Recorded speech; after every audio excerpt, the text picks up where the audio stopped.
But now, onto a topic that's been in the media a lot lately, voluntourism. Australian companies are calling for an end to voluntourism, with companies like World Challenge, who offered the biggest student volunteer orphanage programs, no longer offering that program. They say that voluntourism is actually more harmful than it is helpful. And I don't know, Rachel, what do you think about volunteerism, and what's your perspective on this situation? Reading about it really opens your eyes to what's going on, because you think, you're sending kids over there to do a great job, to look after these kids, maybe to build something for them.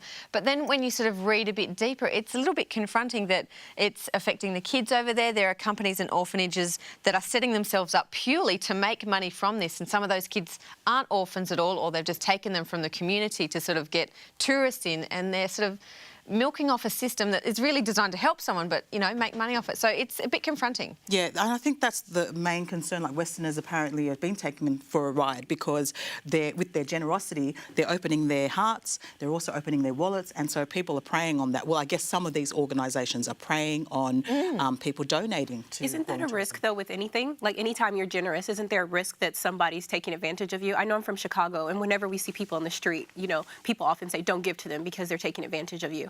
And I mean, should you just be not giving because you're worried about someone taking advantage of you? I think you need to be aware of what the organisation is, what they're doing. Look into who you're giving to, because as most of you know, I spent a couple of years in Cambodia, and some of the organisations were very reputable, and they were taking in orphans or abused children.